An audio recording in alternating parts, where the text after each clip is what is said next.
I came home to find my wife sobbing on the kitchen floor, unable to speak, while my daughter-in-law stood over her with her arms crossed, telling me she had no idea what happened. But when I checked the security cameras to find the truth, I was absolutely terrified by what I saw on the screen. My name is Leonard Pruitt. I'm 67 years old, retired IRS criminal investigation agent, 28 years tracking financial fraud before my pension kicked in. I have sat across from cartel accountants, corrupt city officials, and men who laundered money through church donation accounts. I thought I had seen every kind of theft a human being was capable of. I was wrong. The most dangerous theft I ever encountered was not in a case file. It was happening inside my own house, right under my roof, planned by a woman who called me Dad every Sunday at dinner. Before I tell you how I used a hidden camera, a bank statement, and 3 decades of forensic training to bring her down, let me know where you're watching from. Drop it in the comments below, and if you believe that protecting your family is worth any price, hit like and subscribe. I had been gone for 4 days. A fishing trip up at the lake, the same cabin Beverly and I used to rent every fall before her stroke slowed things down. She had insisted I go for my birthday. "You need the air, Leonard. Stop hovering over me." So I went. I packed the tackle box and the old flannel jacket, and I drove up Friday morning telling myself she would be fine. I walked through the front door of our house in Connecticut on a Tuesday afternoon expecting the smell of coffee and maybe the radio going in the kitchen. Instead, I heard crying, not soft crying, high-pitched gasping, the kind that does not come from sadness. It comes from fear. I dropped my bag in the hall and moved fast. Beverly was on the linoleum floor near the kitchen island, curled up on her side, her arms wrapped around herself. Her favorite Victorian tea set was shattered across the tile, pieces scattered wide in a radial pattern. In that first second, my brain registered the debris field the same way it used to register forged ledgers. Something was wrong with the physics of it. If she had thrown the pot at a wall in a fit of confusion, the shards would have clustered near the baseboard. These pieces radiated outward from the center of the floor. That meant the pot had been slammed straight down onto the tile with force. From above by someone standing. Standing there with her arms folded and her expression perfectly composed was Sylvia, my daughter-in-law, my son Carl's wife of 5 years. "Dad, thank God you're here," she said, her voice pitching up into something that was supposed to sound like relief. She started screaming about intruders. We just stopped by to bring groceries, and she threw the tea set at the wall. The dementia is accelerating. We've been so worried. I did not say anything.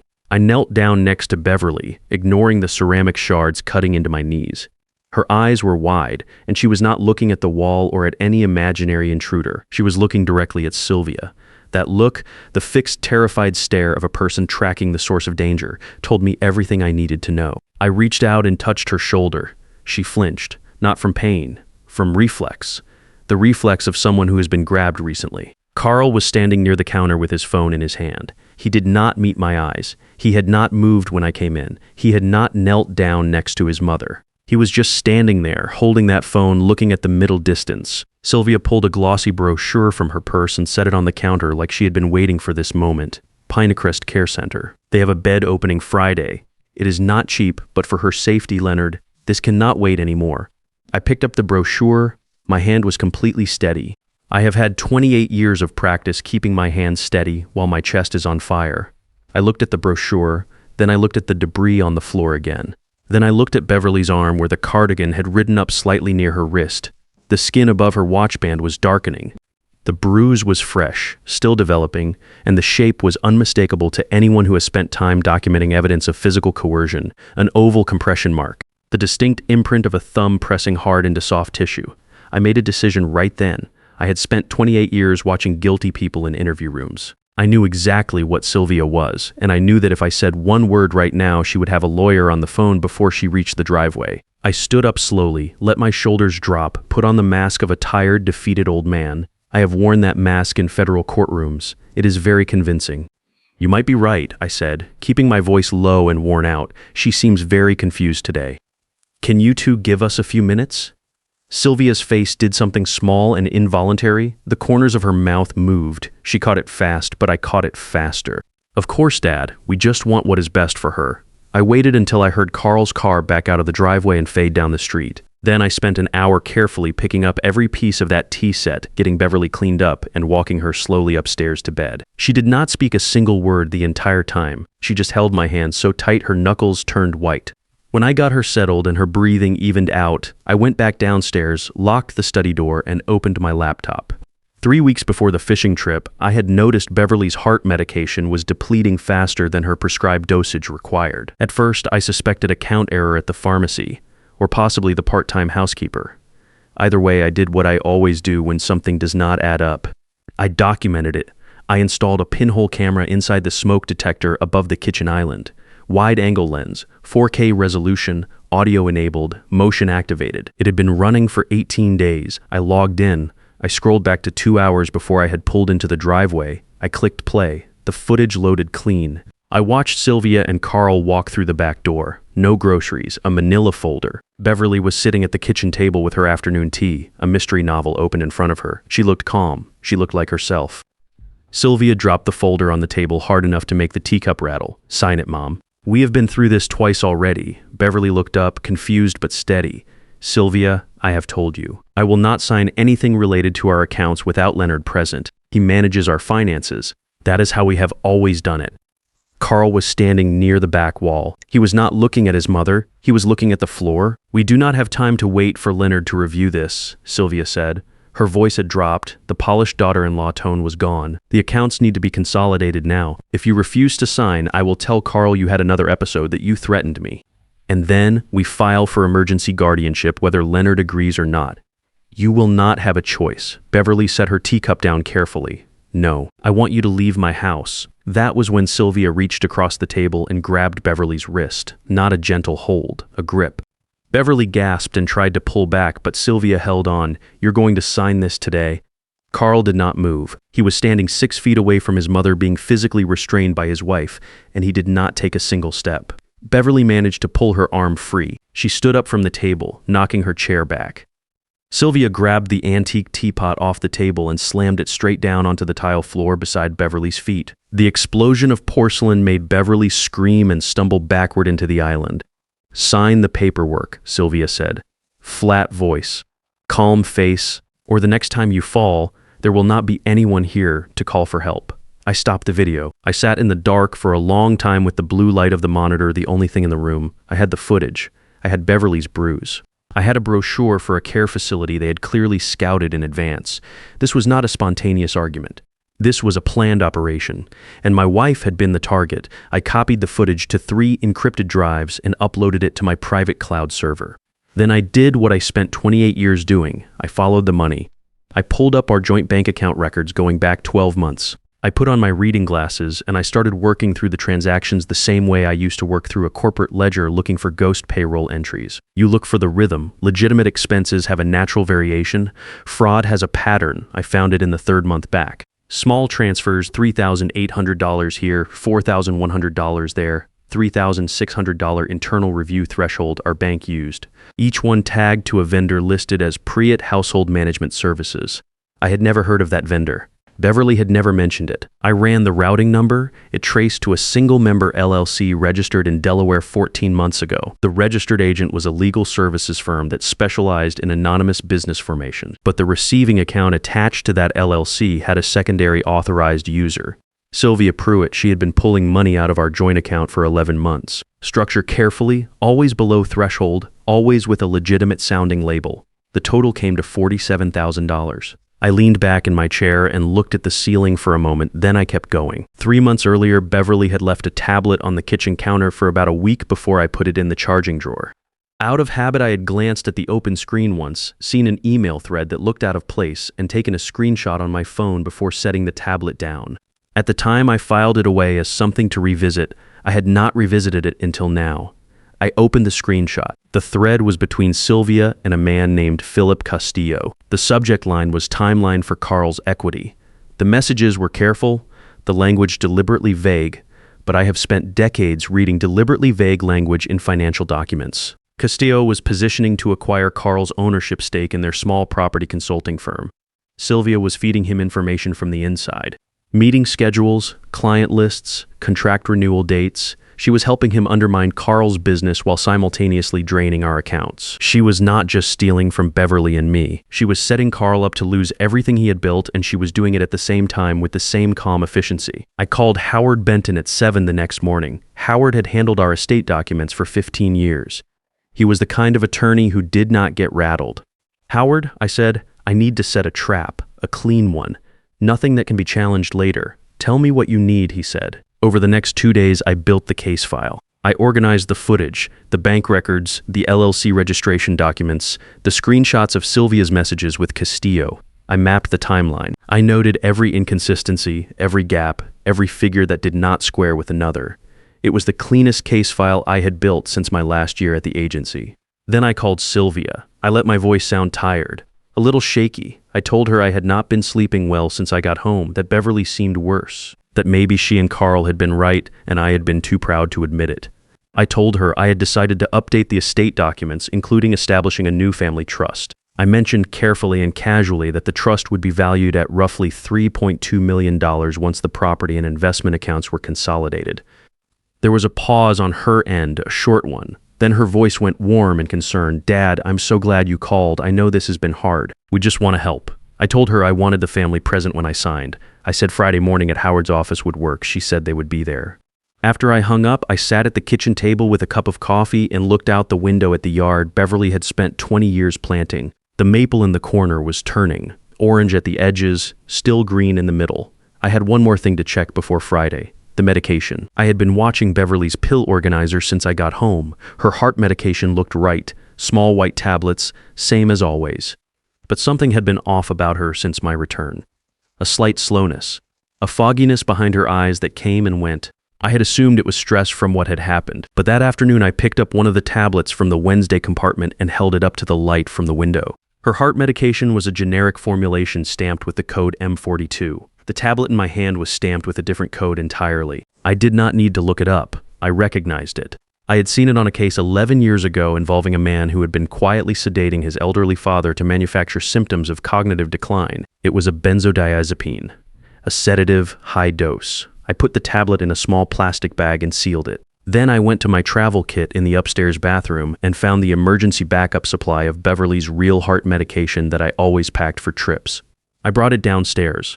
I emptied the compromised pills from her weekly organizer into a second evidence bag, sealed it, and refilled every compartment with the real medication. Then I sat down at the kitchen table again, and I thought about the fact that my daughter-in-law had been slowly drugging my wife to make a judge believe she had dementia.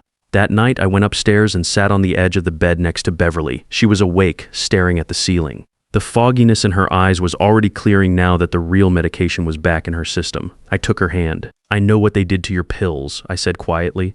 I switched them back this afternoon. You're going to be fine. She turned her head and looked at me. Her eyes filled, but she did not cry.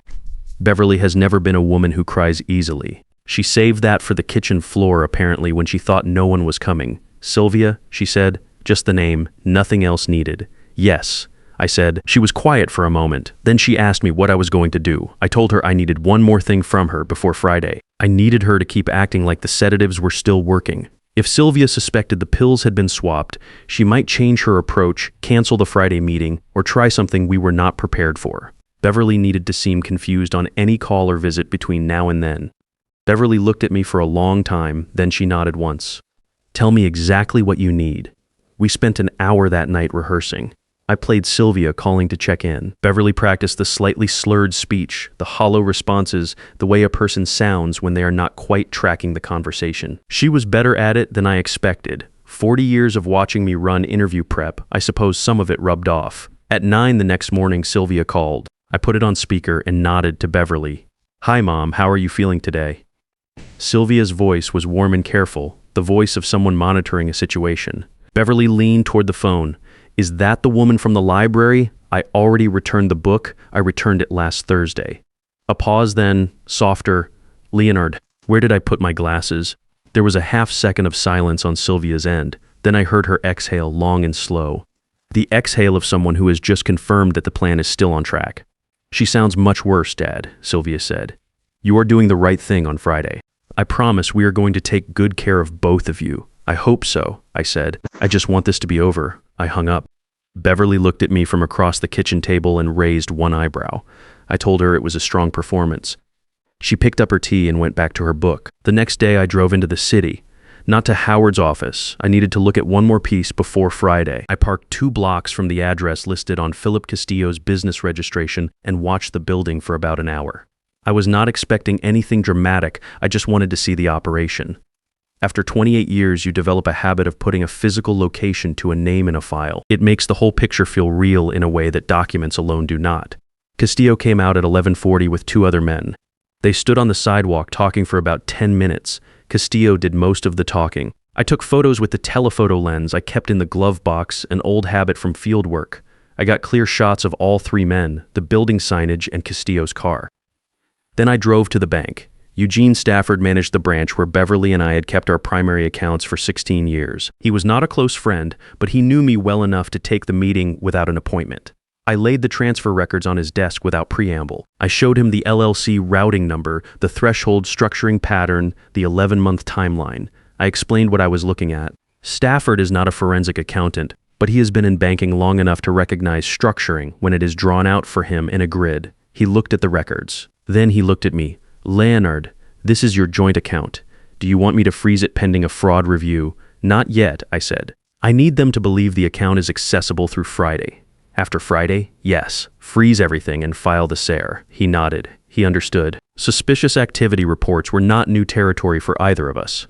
I also asked him to pull the credit inquiry log on our accounts for the past 14 months. There were 4 hard inquiries I had not authorized. One of them traced to a legal firm I did not recognize. I wrote down the firm name. I looked it up in the parking lot on my phone. It was the same firm that had helped register Sylvia's Delaware LLC 14 months ago. The circle was closing. Thursday evening, I called Alfred Norris. We had worked together on financial crime cases out of the Hartford field office for most of my last decade at the agency. Al was still active, running a financial crimes task force out of the regional office. I had not called him in over 2 years. He picked up on the second ring. "Leonard Pruitt, you better not be calling to complain about your golf game." "I do not golf," I said. "I need a favor. I'm sending you a secure packet right now. Check your encrypted email." There was a pause while he opened it. I listened to the silence on his end while he read through what I had built. The transfer records, the LLC registration, the structuring pattern, the footage from the smoke detector, the bagged pills, the credit inquiries, the Castillo connection. When he finally spoke, his voice had changed. "This is your wife?" "Yes." "And your son's wife did this?" "Yes." Another pause. "How long do you need me to hold off?" "One day," I said. "Friday morning. Howard Benton's office downtown. Come at 9:15. I will be there at 9:10, he said. "And Leonard, I'm sorry." "Do not be sorry yet," I said. "Save it for after." I hung up and walked back into the kitchen where Beverly was sitting at the table with her knitting in her lap. The yellow yarn she had started last week was already becoming something. She looked up when I came in. "Is it ready?" she asked. "Almost," I said. I poured 2 cups of coffee and sat down across from her. One more day, she picked up her knitting needles again. The clicking sound filled the quiet kitchen. Outside, the maple was darker now, the orange spreading all the way through. Tomorrow, they were going to walk into Howard's office expecting a signature. They were going to walk out in a very different situation than they planned for. Friday morning, I woke up at 5:30 without an alarm. I showered and shaved. I put on the charcoal wool suit I used to wear for grand jury testimony. I polished my shoes. I checked the micro recorder clipped inside my jacket, lapel, and ran a 10-second audio test. I checked the phone in my breast pocket linked to Alfred's direct line. I checked the encrypted drive in my inside pocket containing the full case file. I went downstairs and made coffee. Beverly was already in the kitchen. She had put on a good blouse and was sitting at the table looking out the window at the yard. She turned 65 last spring, and she looked it that morning in the best possible way. Clear-eyed and steady. The woman who had graded 30 years of 4th grade math papers and never once lost her patience. "You look like yourself again," I said. "I feel like myself again," she said. I drove to Howard's office alone. I arrived 20 minutes early and went over the documents with Howard one final time. The trust paperwork on the table looked exactly like a legitimate $3.2 million estate transfer. To anyone who had not drafted it, it was indistinguishable from the real thing. Howard had embedded a clause in Section 14 that, if signed by Sylvia as a witness, would constitute a formal acknowledgement of the financial transactions attached as Exhibit C. Exhibit C was the $47,000 transfer record. She would be signing her own admission. Sylvia and Carl arrived at 9:02. Sylvia had brought Martin Kowalski, a private attorney I recognized from a disbarment proceeding I had testified in 11 years back. He had been reinstated on a technicality and had spent the years since working cases where the less scrutiny the better. He set his briefcase on the table and started arranging his own documents before he had even said hello. Carl sat down across from me. He looked like he had not slept well. There were shadows under his eyes and a tightness around his jaw that I recognized, because I had seen it in the mirror plenty of times in my career. It is the look of a man who knows something is wrong and has been telling himself it is not his problem.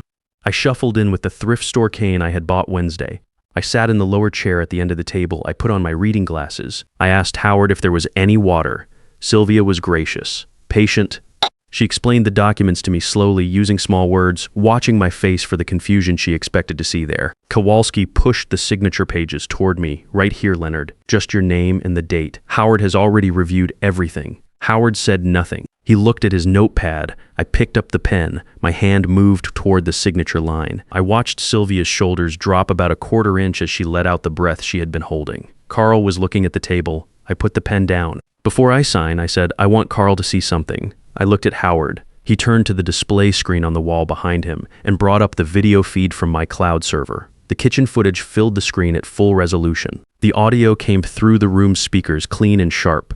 Beverly sitting at the table with her tea, Sylvia dropping the folder, the argument, the grip on Beverly's wrist, the teapot hitting the floor, the threat. The room went completely silent. I watched Carl. I watched the exact moment his brain processed what he was seeing, not just what Sylvia had done, but where he had been standing when she did it, 6 feet away, not moving. The footage showed him clearly, his back against the wall, his phone in his hand, while his mother was being physically threatened 3 steps in front of him. His face went through several things in about 4 seconds. I'm not going to describe all of them.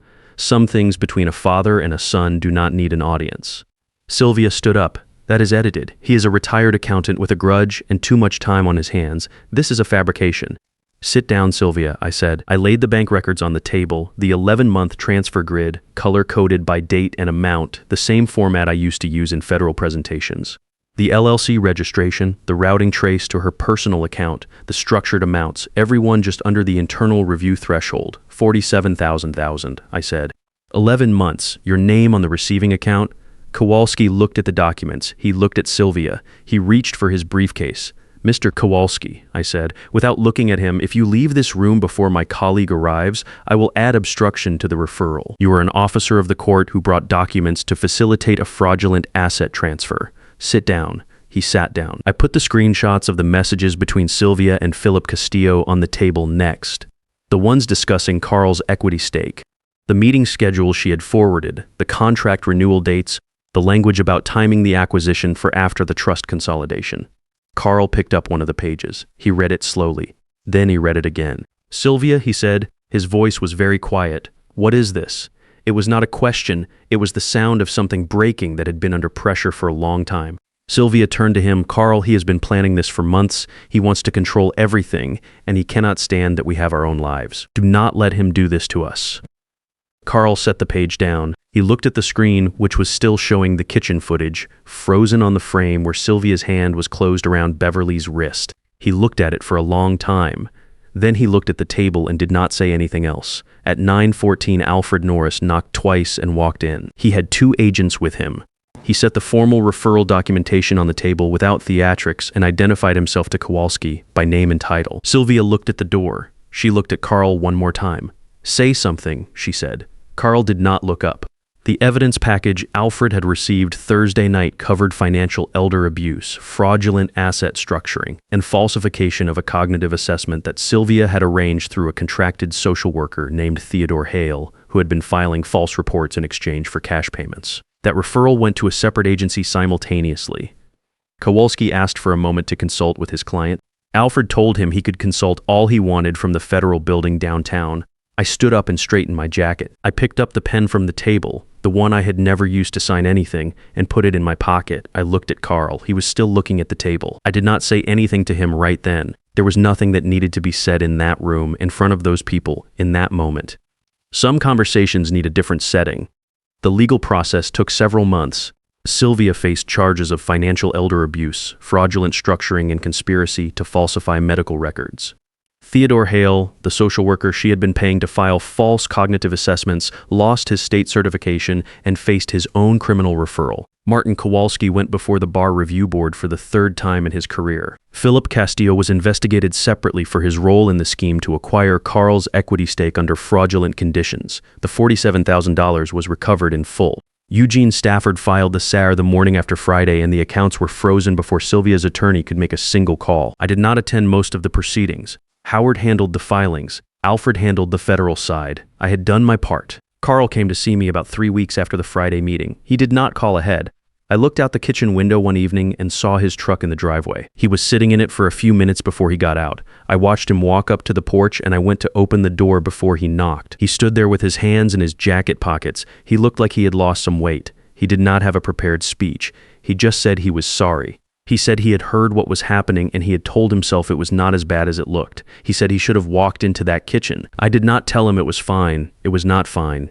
He knew that, and I knew that, and saying otherwise would have been an insult to both of us. But I held the door open, and he came inside. I put the kettle on. We sat at the kitchen table for a while without talking much, which is sometimes the only honest thing two people can do when the words that need to be said are too big for a single evening. Beverly came downstairs after a bit and sat with us. She did not make a speech either. She just put her hand on top of Carl's for a moment, the way she used to when he was a kid and had done something he regretted. Then she got up and finished making the tea. There's no clean ending to that part of the story. Carl filed for divorce. He is rebuilding his business without Castillo involved. He calls on Sundays now, which he did not do for most of the past 5 years. We are finding our way back to something slowly, the way you find your way back to a road after you have been driving in the dark for a while. It is not the same road, but it goes somewhere. Beverly and I sold the house in Connecticut and moved to a smaller place on the lake. Less square footage, more sky, and no linoleum kitchen floor, with bad memories pressed into it. Beverly turned 65 last spring, and she looks every bit of it in the best possible way. The color is back in her face. She is back to her mystery novels and her knitting. The yellow scarf she started the week I got back from the fishing trip is finished now. It is hanging on a peg by the back door. I used a portion of the Pruitt Legacy Trust, which Howard now administers with dual signature protection, to establish a small legal aid fund for elderly residents facing fraudulent guardianship petitions in our county. It processes about 4 cases a year. It is not a monument. It is just useful. Some evenings I sit on the dock and think about the fact that it was 28 years of reading numbers that saved my wife. Not a confrontation in a driveway, not a screaming match, not anything that looked like the revenge you see in the movies. Just patience, documentation, and knowing exactly where to look and exactly when to stop waiting. The people who came for us made a calculation. They calculated that a 67-year-old retired agent was finished. That retirement meant the skills were gone. That a man who loved his wife too much to think clearly would make mistakes. They were wrong on every count. I'm Leonard Pruitt. I'm 67 years old. I built a career on following paper trails, and I used every bit of it when it mattered most. And the most important thing I ever documented was not a cartel ledger or a city contract. It was 18 days of footage from a smoke detector in my own kitchen. If someone you love is being pressured to sign documents they do not fully understand, trust that instinct. Do not wait for more proof. Start documenting now, because the people most likely to take from you are the ones who already know where everything is kept. Thank you for listening to my story. If it gave you something to think about, leave a comment below.